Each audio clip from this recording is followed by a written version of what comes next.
Share बाजार में पिछले कुछ वर्षों में बड़ी तादाद में छोटे निवेशकों ने एंट्री की है। ज्यादा पैसा कमाने का जुनून लोगों को न सिर्फ बाजार में शेयरों में निवेश ही नहीं करा रहा, बल्कि ऐसे इन्वेस्टर्स की तादाद भी बढ़ा रहा है जो बेहद जोखिम भरे ऑप्शंस सेगमेंट में दांव लगा रहे हैं। आंकड़े इस बात की तस्दीक कर रहे हैं। मोतीलाल ओसवाल फाइनेंशियल सर्विसेज के मुताबिक नेशनल स्टॉक एक्सचेंज के F&O सेगमेंट में डेली टर्नओवर का 80% हिस्सा इंडेक्स ऑप्शंस का है। ऑप्शंस ट्रेडिंग में मोटी कमाई का मौका लोगों को इस ओर खींच रहा है, लेकिन एक बड़ा तबका अभी भी ऐसा है जिसे ट्रेडिंग के इस तरीके के बारे में जानकारी नहीं है। तो आइए आज आपकी इसी उलझन को दूर करते हैं और समझते हैं कि ऑप्शंस ट्रेडिंग आखिर क्या होती है और बाजार में इसका कारोबार कैसे चलता है। तो पहली बात तो ये समझिए कि NSE और BSE पर कारोबार दो तरह की कैटेगरीज में आता है। पहला कैश सेगमेंट और दूसरा डेरिवेटिव सेगमेंट। कैश सेगमेंट को ज़्यादातर आम निवेशक जानते समझते हैं और इसमें कारोबार भी करते हैं। डेरिवेटिव मार्केट में हाल के दौर में चहल पहल बढ़ी है, उसकी कुछ वजह भी हैं। मसलन इसमें price discovery, risk hedging, portfolio diversification जैसे फीचर्स हैं। अब आपको बताते हैं कि डेरिवेटिव्स क्या होते हैं। डेरिवेटिव एक कॉन्ट्रैक्ट होता है जिसकी वैल्यू अंडरलाइंग एसेट से निकल कर आती है। यह underlying asset share, commodities, interest rate या ETF कुछ भी हो सकते हैं। ये शॉर्ट टर्म के वित्तीय साधन होते हैं और इनकी एक निश्चित एक्सपायरी डेट होती है। डेरिवेटिव ट्रेडिंग की तहत बाजार में इन फाइनेंशियल एसेट्स की ही खरीद फरोख्त होती है। डेरिवेटिव्स कॉन्ट्रैक्ट्स को फिर दो हिस्सों में बांटा जाता है, फ्यूचर्स और ऑप्शंस। फ्यूचर्स कॉन्ट्रैक्ट किसी बायर और सेलर के बीच एक कॉन्ट्रैक्ट होता है जिसमें दोनों इसी पर रजामंदी करते हैं कि वह किसी एक खास अंडरलाइंग एसेट को भविष्य की किसी डेट की एक तय कीमत पर खरीदेंगे या बेचेंगे। दूसरी तरफ ऑप्शंस कॉन्ट्रैक्ट में निवेशक या खरीदार के लिए ऐसी कोई बाध्यता नहीं होती कि वह अंडरलाइंग एसेट को खरीदे या बेचे ही, यानी अगर उसे फायदा नहीं दिख रहा तो इस सौदे को एक्सपायर होने दे सकता है।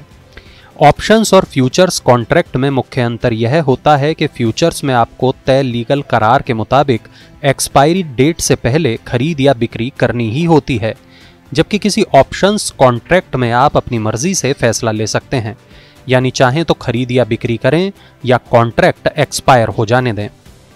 अब आपको बताते हैं कि ऑप्शंस ट्रेडिंग के दो मुख्य फायदे क्या हैं। ऑप्शंस ट्रेडिंग के मुख्य दो फायदे होते हैं, लेवरेजिंग और हेजिंग। ऑप्शंस ट्रेडिंग में आपको लेवरेज करने की मदद मिलती है। इसका मतलब ये है कि आप शेयरों की बदलती कीमत से मुनाफा कमा सकते हैं, यानी आपको बिना शेयरों की खरीद किए उनकी कीमतों में बदलाव का फायदा मिलता है।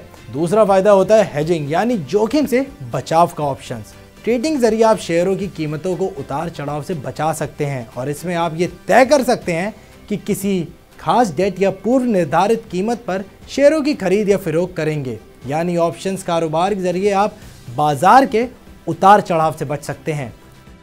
प्रोफिशिएंट इक्विटीज के फाउंडर एवं डायरेक्टर मनोज कुमार डालमिया कहते हैं कि ऑप्शंस ऐसे डेरिवेटिव होते हैं जो कि स्वाभाविक रूप से ही गिरते बाजार में लीवरेज्ड होते हैं। निवेशक कैश मार्केट में शॉर्ट पोजीशन नहीं ले सकते, इसके लिए फ्यूचर्स एंड ऑप्शंस कारोबार का सहारा लेना पड़ता है। इसी तरह ऑप्शंस कारोबार में मार्जिन की ज़रूरत भी कम पड़ती है। इसकी वजह से गिरते बाजार में ये निवेशकों के बीच काफ़ी लोकप्रिय हो जाते हैं। अब बहुत से लोगों के मन में सवाल आएगा कि क्या आम निवेशक को इस कारोबार में हाथ आजमाना चाहिए या नहीं। सवाल ये भी है कि अगर ये कारोबार इतना ही फायदेमंद है तो ज़्यादातर फाइनेंशियल एडवाइज़र इससे दूर क्यों रहने की सलाह देते हैं। असल में इस कारोबार में भारी नुकसान या भारी फ़ायदा होता है। ये काफ़ी टेक्निकल होता है और इसके लिए काफ़ी रिसर्च एवं जानकारी की ज़रूरत पड़ती है।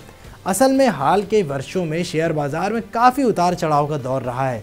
महंगाई काफ़ी ऊंची है। इसकी वजह से एक्सपर्ट को लगता है कि इस तरह के उत्पादों में अब गहराई आई है और ये बाज़ार में उतार चढ़ाव को कम करने में मददगार हो सकता है। लेकिन ट्रेडिंग केवल ऑप्शंस की समुचित जानकारी और जोखिम प्रबंधन के साथ ही होनी चाहिए। ऐसा नहीं हुआ तो भारी नुकसान उठाना पड़ सकता है। एक्सपर्ट्स का कहना है कि ऑप्शंस कारोबार काफ़ी जोखिम भरा होता है। अगर इन साधनों का सही इस्तेमाल नहीं किया गया तो निवेशक की पूरी पूंजी साफ हो सकती है।